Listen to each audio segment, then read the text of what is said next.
Después de un estallido social, una pandemia, la llegada de un nuevo gobierno y el rechazo a la propuesta de nueva constitución, ¿cuánto hemos cambiado? ¿Cuáles son nuestras principales preocupaciones y cómo proyectamos el presente y el futuro para el país? Los recientes hallazgos del informe Chile a Escala 2022, realizado por la iniciativa Tenemos que hablar de Chile, revela cómo nos sentimos y qué esperamos. Queremos invitarles a conversar sobre estos resultados y sus proyecciones, ver también si se sienten o no representados en ellos. Porque es importante mirar más de cerca nuestros desafíos como país. Es necesario que hablemos de Chile. Independiente que seamos de diferentes ideas, pero podemos compartir y eso es bueno. Rico poder intercambiar opiniones, escucharse, hablar con calma, como dice la palabra, dialogar muy pacíficamente, así que muy contenta por eso. En el contexto de un proceso constituyente o en el contexto de la discusión política tiene que estar involucrado y comprometido a buscar espacios de conversación. Por supuesto que lo he tenido con mi familia, con mis cercanos, con mis amistades, ¿cierto? Pero nunca de una manera formal o con personas distintas, de distintas realidades, distintos contextos, distintas perspectivas.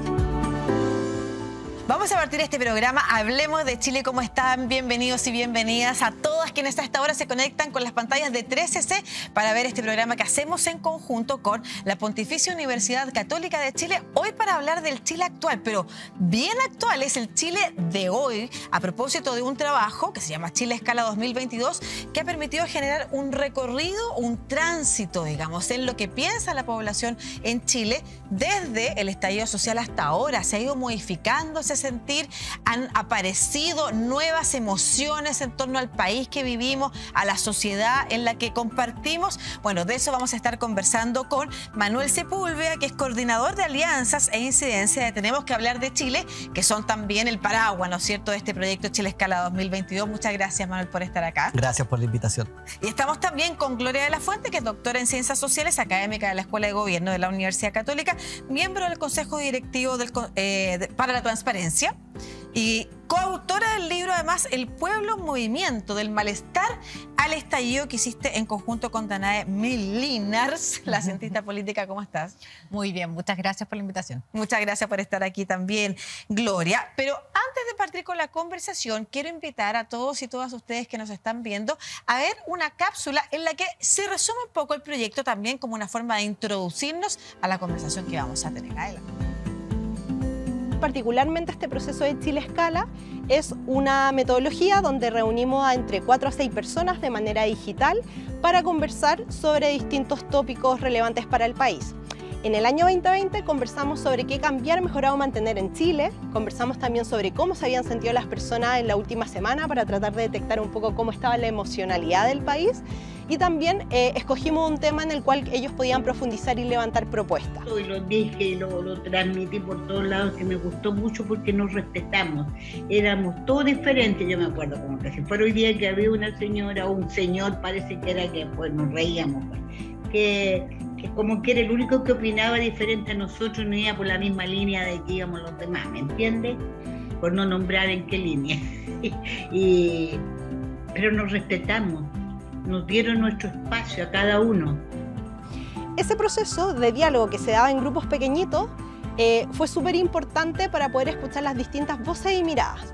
Y para eso nosotros intencionamos que exista diversidad. Esta no es una conversación entre personas que piensan igual que uno, no es una conversación entre amigos que tal vez de repente tenemos trayectorias de vida súper similares, sino que es una conversación entre personas que piensan diferente y que ponen esa diferencia al servicio de una construcción común. Qué importante lo que vemos del proyecto, porque de alguna forma también refleja las conversaciones que se pueden estar dando en la sociedad o que se pueden dar en la sociedad y que se distancian tanto de la discusión en la élite política. A mí eso me llama mucho la atención de este proyecto. Probablemente lo abordemos durante el programa, porque ese desacople también es probablemente lo que ha hecho fracasar desde el proceso constituyente hasta la discusión que permita dar soluciones a lo que partió hace 2 años con el estallido social. Manuel, danos tú más detalles respecto de cuánta gente participó de este proyecto y de eso que yo anticipaba, que es la idea del tránsito, de cómo ustedes han revisado lo que ha pasado con las mismas personas durante este tiempo. Bueno, desde el 2020 a la fecha hemos desarrollado distintos mecanismos participativos que han reunido en torno a las 150.000 personas en total. Han sido distintas estrategias de diálogos, de consultas, tratando siempre de tener la diversidad, tal como tú decías, la necesaria diversidad de la conversación en un espacio que es un espacio seguro, un espacio donde normalmente hay una persona que guía la conversación, que orienta. Y en ese contexto es que durante el mes de julio invitamos a cientos de personas que habían participado en conversaciones el año 2020 para, en estos grupos de conversación, tener una mirada de cómo ha evolucionado el país en estos 2 años. Y ahí aparecen cuestiones muy interesantes. Esto fue justo en el periodo cuando terminó el trabajo de la convención y antes del plebiscito. Entonces era como un periodo bien intenso de campaña, de alto debate en las redes sociales, en los medios de comunicación. Y uno lo que puede ver, por ejemplo, es que las emociones negativas en las personas se han intensificado. La primera pregunta que nosotros hacemos en el grupo de conversaciones, ¿cuál es la emoción que más has sentido en la última semana? Y las emociones negativas, lo que tiene que ver con el miedo, con la angustia, con la frustración, con la incertidumbre, todos esos conceptos aparecen en mayor frecuencia y a eso nosotros lo hemos llamado el malestar. Entonces es un malestar que se intensifica y eso quizás tiene que ver con que cuando conversan sobre los desafíos del país, la sensación es un poco que estamos igual o peor que antes. Claro. En el fondo, están los mismos desafíos e incluso más desafíos, aparecen otros, aparece el tema de la seguridad, aparece el tema de la delincuencia con la violencia, los temas económicos. Entonces, a nivel de contexto de país y las emociones que sientan las personas, uno podría decir que está en ese contexto de incertidumbre, de inseguridad y de malestar, que quizás también es algo que se ve en ese debate público. Hablemos del malestar y también de la frustración, ¿no es cierto? La sensación de que han pasado desde el estallido un par de años y algo más, y no se solucionó nada y no sabemos si eso desacopla aún más a la población de la crisis institucional de la que estábamos, ¿no es cierto? Total. Se hablaba de malestar ya en el estallido social, hoy hablamos de una agudización del malestar, Gloria. ¿Por qué se produce? Sí, mira, yo creo, bueno, voy a mostrar, porque Por traje favor. efectivamente los libros que trabajamos con Danae, son 2, básicamente. Este, que es el primero, que se llama El pueblo en movimiento del malestar, el pueblo unido, mitos y realidades de la participación ciudadana en Chile, que es un libro que se origina a partir de los movimientos, no solamente estudiantil, sino que el movimiento estudiantil en general que vimos a partir del 2011. Es como, y esto que además se reflejó en otras partes del mundo, ¿no? Que creo que estaba ahí presente. Y nos hicimos la siguiente pregunta a partir de este segundo libro, que es este, que lanzamos el año 2020, y que es El pueblo en movimiento, el malestar al estallido. ¿Y por qué creo que es importante la reflexión que está ahí? Porque lo que nosotros entendimos, invitamos a varios cientistas sociales a trabajar distintos artículos de distintas miradas, que aquí lo que hubo finalmente en Chile es un conflicto, una coyuntura crítica que ocurre en el 2011 y que no logra procesarse de manera adecuada la institucionalidad y llegamos finalmente al estallido social. Y ese estallido social tiene múltiples causas, ¿no? Nosotros lo más evidente era esta sensación como de desigualdad, de abuso de poder, pero asociada a ¿qué? Llevamos en Chile más de 8 años, al menos en el último proyecto de ley, discutiendo una reforma a las pensiones. Claro. Y sabemos el tipo de pensiones que tenemos en nuestro país, el mundo político no ha dado respuesta a esto. Sabemos que efectivamente hay dilemas que tienen que ver con la igualdad de género, que son fundamentales y que tampoco ha sido posible. Recién la Convención Constitucional logró instalar la paridad y se ha ido con mucha dificultad avanzando en esa materia.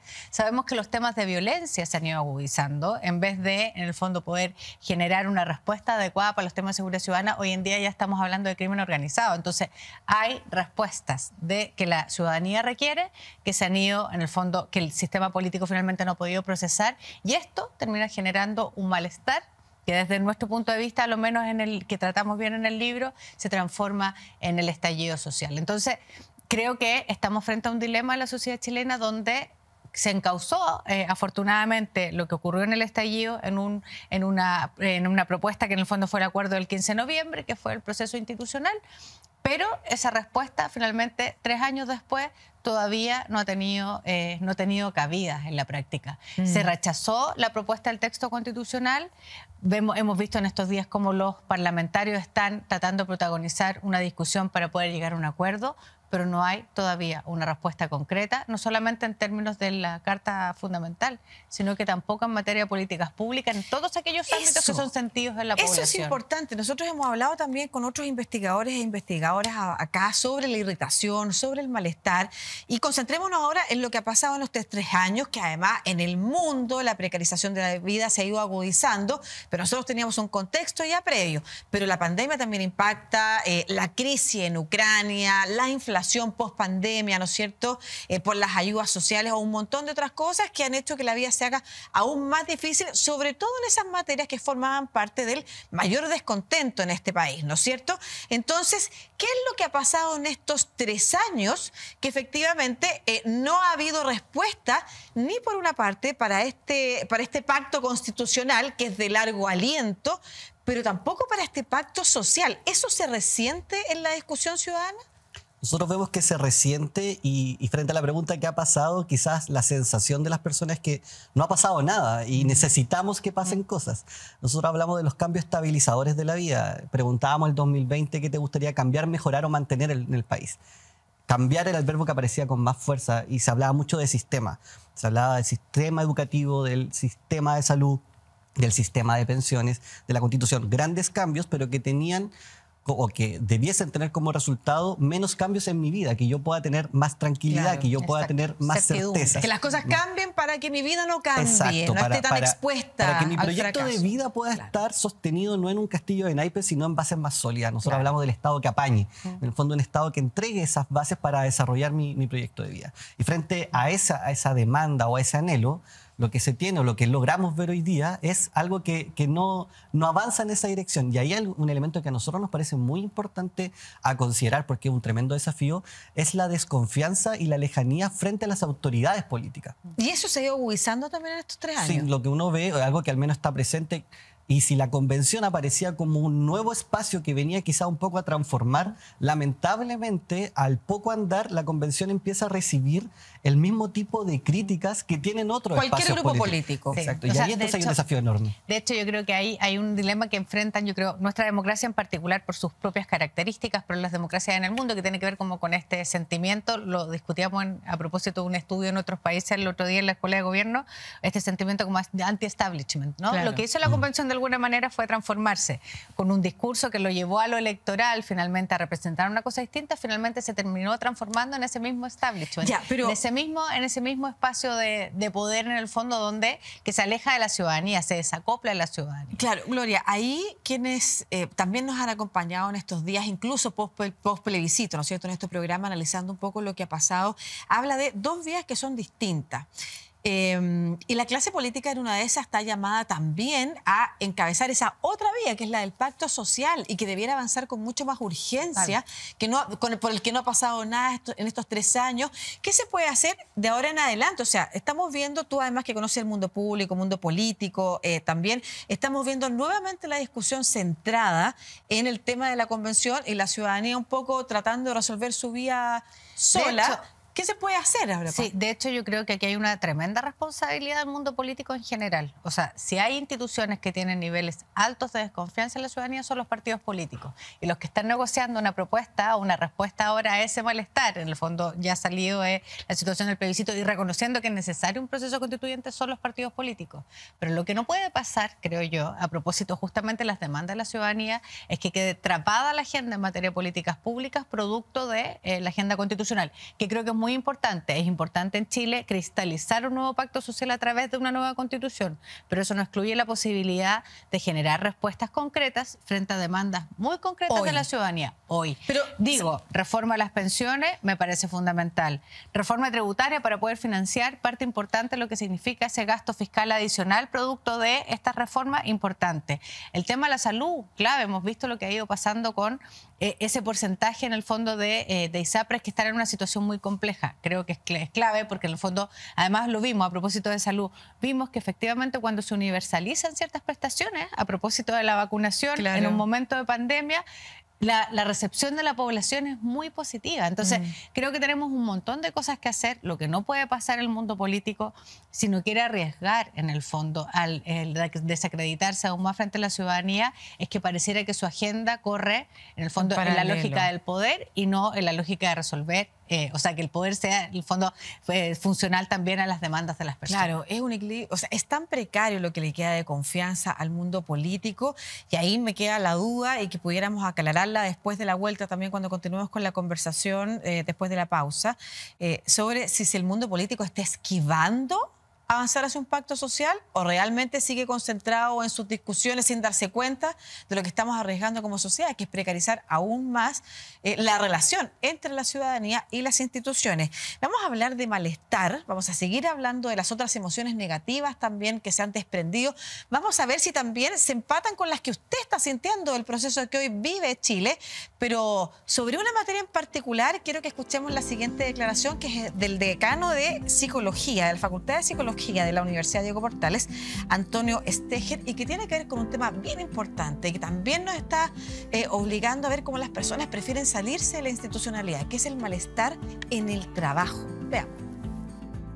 Uno podría decir que una de las relaciones entre el malestar social, el sufrimiento social y el mundo del trabajo es un incremento de formas de trabajo que por un lado son más inciertas, inestables, y que al mismo tiempo son más intensas, desgastantes y demandantes. Pensar la productividad o el desarrollo económico solo en esa clave de indicadores es probablemente una de las fuentes del problema que tiene la sociedad chilena. O sea, en el debate actual sobre un nuevo pacto social, un nuevo modelo de desarrollo, lo que uno tiene que tener es una mirada más integral, y si tú piensas esos indicadores económicos, pero le restas los costos de licencias médicas por salud mental, las problemáticas de vínculo social en la vida ordinaria y distintas experiencias de sufrimiento y malestar, bueno, la pregunta es que tú no puedes pensar un modelo de gestión, de organización del trabajo por fuera de su inserción en una vida social más amplia. Una experiencia de trabajo empobrecida en términos de lo colectivo, en términos del reconocimiento, en términos de los espacios de autonomía, no es solo un trabajo empobrecido, sino es una vida social empobrecida.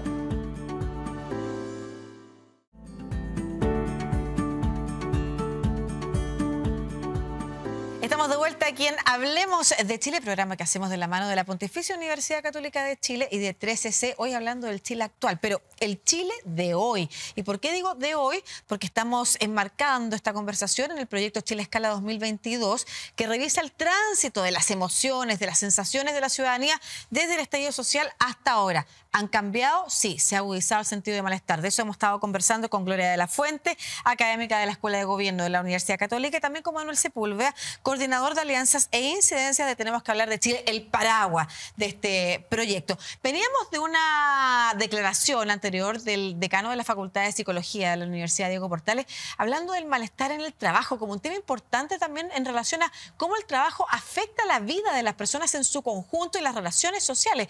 ¿Qué les parece ese comentario? ¿Va en línea con lo que ustedes también han descubierto?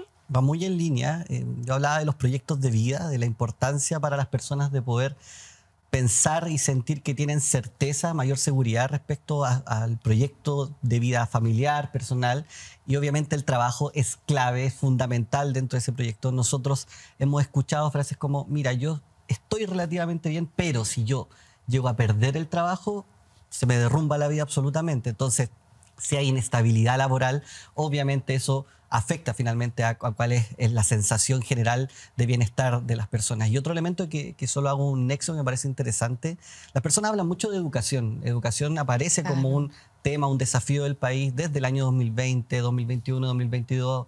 Tiene un protagonismo muy importante junto a salud. Y educación quizás se entiende de una manera mucho más amplia de lo que normalmente ha sido parte del debate de hace algunos años en la agenda de reforma educativa.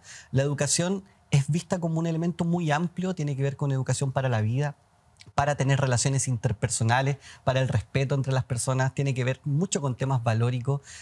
Hay una serie de elementos que tienen que ver también con la educación como una herramienta efectivamente para el trabajo, pero también como una forma desde una aproximación muy valórica respecto a ese tema. Y eso yo creo que es interesante analizar en conjunto con el trabajo, que es visto no solo como una fuente monetaria, sino también como un espacio donde uno se desempeña cotidianamente. De hecho, tiene que ver con algo que decías hace un rato, que tiene que ver con las certezas. O sea, cómo se genera en una sociedad, como el Estado es capaz de generar condiciones de certeza para la vida de las personas, para la calidad de vida de las personas en general. Y eso coincide mucho con lo que uno mira, por ejemplo, en distintas encuestas. ¿Dónde están las principales preocupaciones de las personas? Lo decías tú bien, educación, probablemente un poco más abajo, porque ya tuvimos una reforma educacional hace pocos años, pero salud, pensiones, seguridad, todo ese tipo de temas que tienen que ver finalmente con políticas públicas, con la capacidad del Estado de resolver. Vivienda también pasa a ser una cuestión importante. Es parte importante también de las maneras en que el Estado, en que las sociedades pueden garantizar calidad de vida a las personas. Y eso requiere respuesta en materia de políticas públicas, que es clave. Por eso el tema del trabajo, creo, Lucía, que es súper importante también, lo que la reflexión que se hacía es súper importante. No es solo las condiciones materiales. Claro. Lo que hace un trabajo es generar identidad, es generar la posibilidad de que las personas tengan mejor calidad de vida. Y un trabajo precario que en el fondo no solo no garantiza las condiciones materiales, sino que la verdad es que no garantiza tampoco las condiciones básicas de calidad de vida. Hemos visto la cantidad de horas que las personas, por ejemplo, demoran en desplazarse a sus lugares de trabajo, la cantidad de horas que las personas tienen que trabajar, la precarización del trabajo ahí donde no se respetan derechos o leyes sociales, por ejemplo, que es fundamental, genera un impacto en la vida de las personas. Sí, me acuerdo de una declaración del presidente Codelco, exministro también Máximo Pacheco, diciendo el problema en Chile, a lo que hay que avanzar, decía, hay un nuevo trato. En Chile el capital paga muy bien, pero el trabajo paga muy mal. Y refiriéndose a una sensación que es general, pero además quiero vincular algo que ustedes han señalado acá, educación y trabajo. A propósito de unos reportajes que aparecieron hace poco en la prensa, de cómo gente joven que ha estudiado, ha invertido lo que significa para una familia hoy pagar una universidad, por ejemplo, o el costo que significa la vida universitaria, para luego trabajar y encontrarse con sueldos que no alcanzan ni siquiera para arrendar un departamento en las mínimas condiciones. Entonces, eso también es institucionalidad. Personas que terminan eligiendo trabajar fuera del trabajo formal, con todos los riesgos que significa, y con los riesgos que significa también ahí, quiero preguntarte, Gloria, también Manuel, sobre estos actores sociales, entonces, que están llamados a formar parte de este pacto social, que quizás es más allá de los políticos. El mundo de los empresarios, el mundo de los trabajadores, el mundo público, la academia. ¿Hay realmente ganas e interés o conciencia de los riesgos que estamos corriendo como sociedad de desarticular completamente la institucionalidad? ¿Quiénes están llamados a concurrir en un pacto social que es de mucho más urgencia? Por supuesto que, bueno, yo creo que la democracia representativa tiene sus mecanismos, pero lo que uno supone es que esos representantes están mandatados por la ciudadanía en general para poder llevar y tener la suficiente legitimidad para que eso ocurra.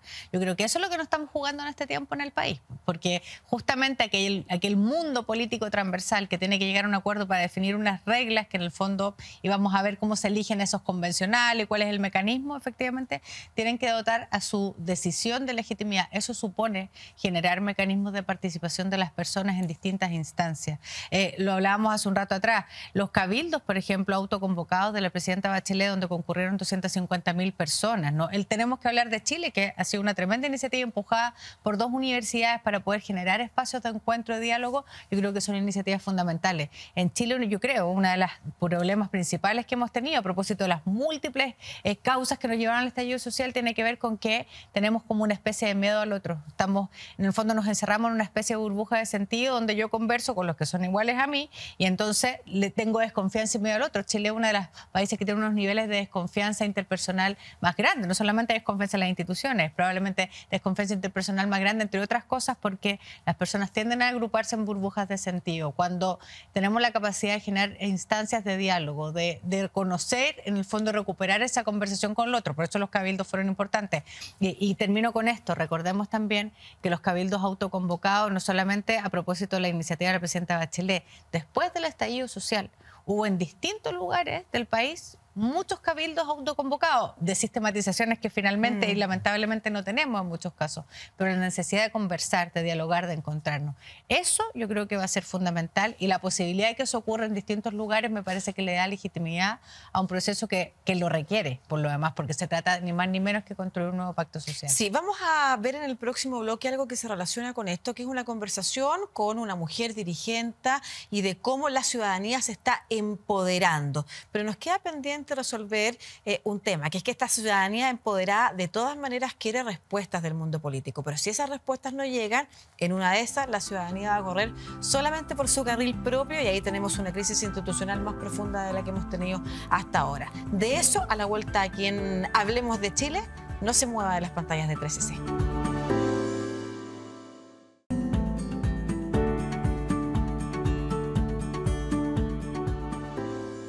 Bueno, seguimos en Hablemos de Chile, programa que hacemos en conjunto entre la Pontificia Universidad Católica de Chile y 13C, hoy conversando sobre el Chile actual, junto a Gloria de la Fuente, doctora en Ciencias Sociales y miembro del Consejo Directivo del Consejo para la Transparencia, y a Manuel Sepúlveda, coordinador de Alianzas e Incidencias de Tenemos que Hablar de Chile, programa paraguas del Chile Escala 2022, que es lo que hemos estado conversando, de dónde se desprende este malestar, estos síntomas que han atravesado a la ciudadanía este último tiempo, pero además donde se habla de una ciudadanía empoderada. De ahí veníamos en el bloque anterior. ¿Qué significa ciudadanía empoderada?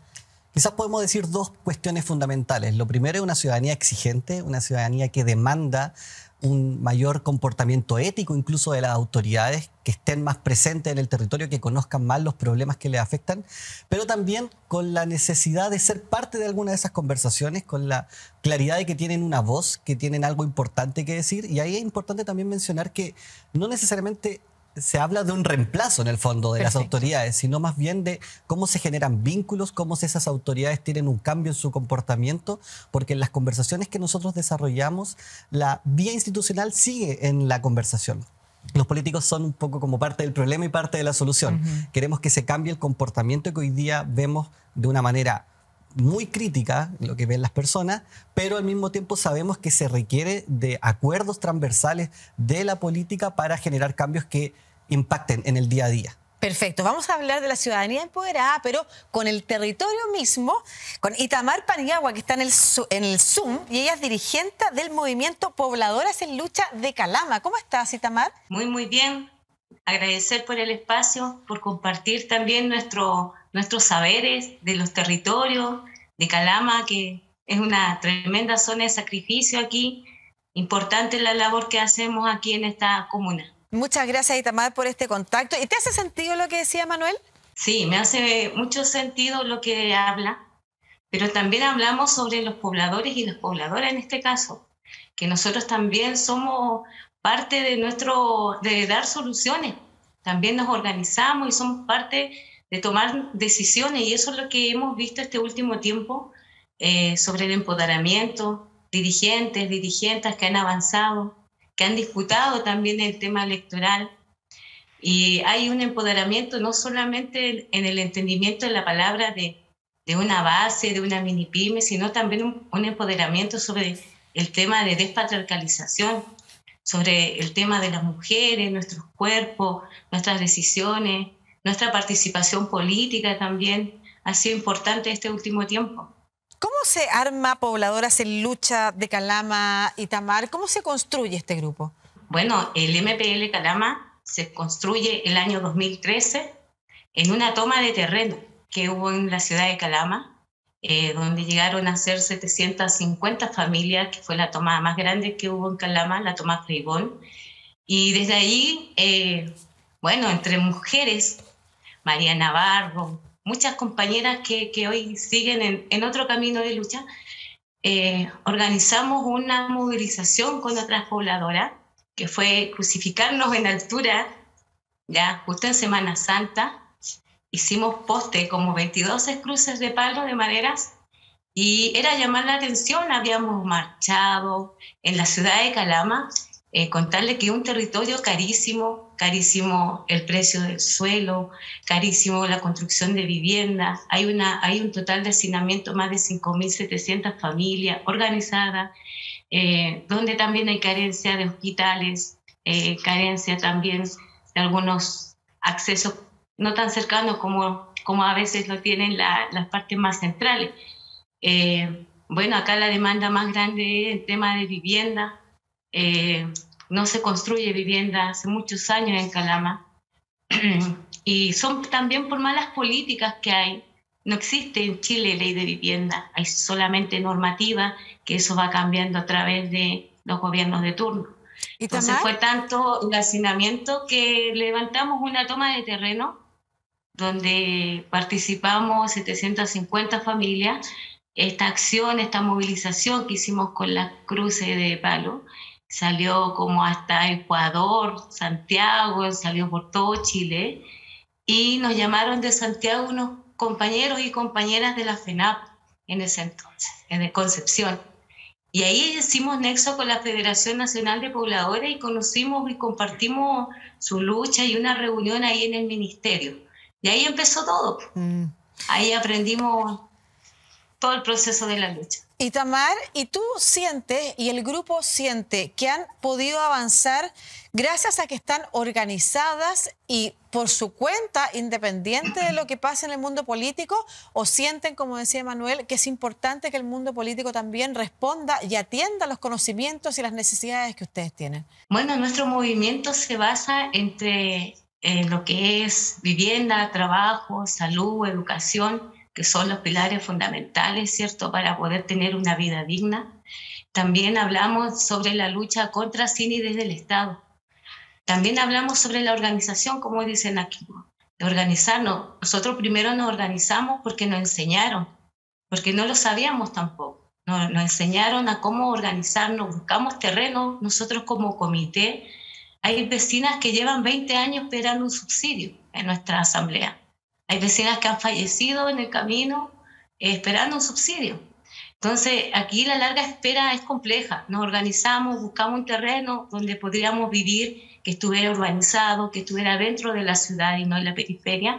Y desde ahí lo peleamos y lo luchamos en bienes nacionales. No hicimos toma de institución, reunión con ministerio, marchamos. Luchamos por hoy día recuperamos junto a la FENAPO en ese entonces 4 terrenos que hoy día están dando producción gracias a la herramienta que también levantamos como pobladores y pobladoras, porque en el camino nos dimos cuenta que no hay entidades patrocinantes quienes diseñen y elaboren proyectos, no hay empresas que se interesen en construir viviendas sociales, eso también es importante. Entonces carencia más el tema de poder acceder a un subsidio y aumenta más el hacinamiento también.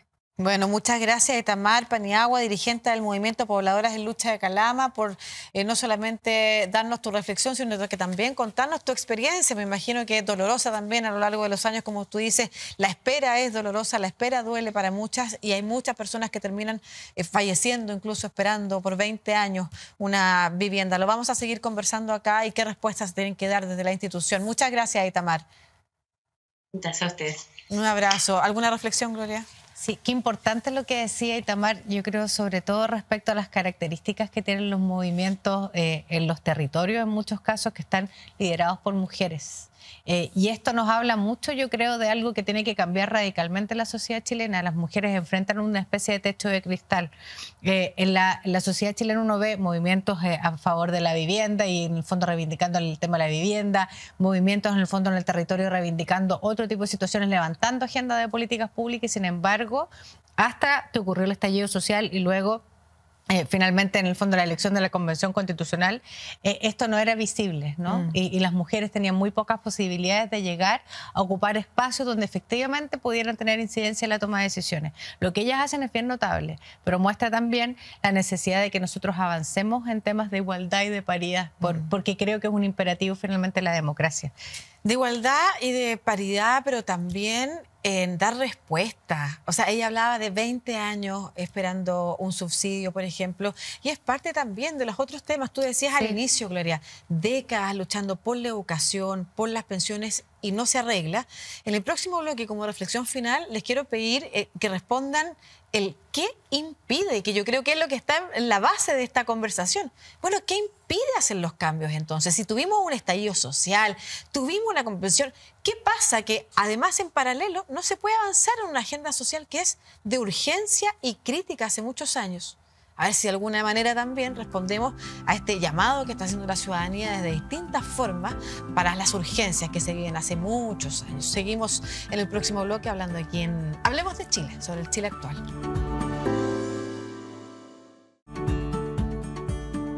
Estamos en el último bloque de Hablemos de Chile, programa que hacemos entre la Pontificia Universidad Católica de Chile y 3CC, hablando del Chile actual. actual, del malestar de hoy que se ha agudizado respecto de lo que se esbozó hace 3 años, 2 años y algo en el proyecto Tenemos que hablar de Chile. Tenemos acá, de hecho, al coordinador de alianzas e incidencias de este proyecto, Manuel Sepúlveda, para conversar también del Chile Escala 2022, que es el informe en el que hemos centrado la conversación de hoy. Y también Gloria de la Fuente, académica de la Escuela de Gobierno de la Universidad Católica y miembro del Consejo Directivo del Consejo para la Transparencia, autora de varios libros que hablan sobre el pueblo, el malestar, el estallido. Y lo que quedó pendiente, y es básicamente, me imagino yo, la pregunta que surge en las personas que ustedes han entrevistado, en la ciudadanía, en quienes están viendo, los diagnósticos están. ¿Qué ha impedido entonces avanzar en estos años después de un estallido? ¿Por qué las cosas no han cambiado, Manuel? ¿Qué dice la gente? Nosotros les preguntamos si creían que Chile tiene las condiciones para enfrentar sus desafíos, estos desafíos que hemos relatado también, comentado en el programa y que emergían de esta conversación. Mayoritariamente las personas dicen que Chile cuenta con las condiciones para enfrentar su desafío. Cuando uno analiza esos diálogos, esos discursos, la verdad no hay una precisión concreta de cuáles son las condiciones, de qué es lo que ha impedido que en el fondo se aborden, pero sí aparecen algunas luces. Por un lado, las personas relatan que Chile cuenta con recursos para enfrentar, pero que se necesita de voluntad política para poder entonces llevar a cabo estos cambios y enfrentar los desafíos que tiene el país. Y ahí entonces la reflexión que a nosotros nos parece interesante es cómo la ciudadanía está demandando acuerdos políticos transversales, como comentábamos, pero también es interesante y quizás es una luz de alerta decir, claro, si se profundiza esta idea de tenemos todas las condiciones y lo único que falta es voluntad, se genera entonces un espacio muy complejo, un espacio peligroso, diría, para la emergencia de distintos tipos de liderazgo político, liderazgos más bien populistas, autoritaristas, que en el fondo tienen un discurso antipolítica que se hace cargo, responde a este malestar y esta demanda. Por lo menos lo que nosotros vemos en esta conversación es que hay un anhelo de acuerdo, de conversación, de que las distintas partes del escenario político pongan las diferencias no como una barrera, claro, como algo del debate solamente, sino que ok, pero demos respuesta a las demandas que tienen las personas en el día a día. Y ahí yo creo que hay un desafío tremendo para la clase política en general. Bueno, es, como tú dices, interesante, pero es preocupante. Entonces, Gloria, cuando te pregunto a ti qué es lo que ha impedido, lo que viene ahora también, y te voy a pedir, es una alerta al mundo político que está siendo interpelado. Absolutamente. Yo creo que hay una necesidad de los partidos políticos, del mundo político en general, primero de responder de manera clara con, en el fondo, la ciudadanía, las demandas de la ciudadanía. No han cambiado demasiado en los últimos años. Es evidente lo que las personas quieren. Hay que generar las condiciones no solamente para responder a esas demandas, sino que para hacer de la respuesta a esa demanda algo sostenible en el tiempo. Me refiero a temas de pensiones, a temas de salud, a temas de educación, etcétera, ¿no?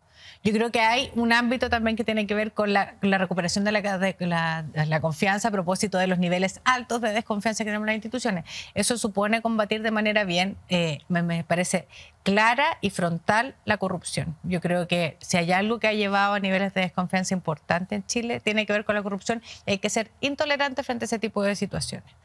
Y tercero, diría yo, y más importante, es entender, a propósito de los peligros que advertías muy bien, yo creo. Hay que entender que la democracia representativa tiene desafíos enormes, pero no es una democracia que se pueda reemplazar por mecanismos automáticos de democracia directa, porque eso también es muy peligroso.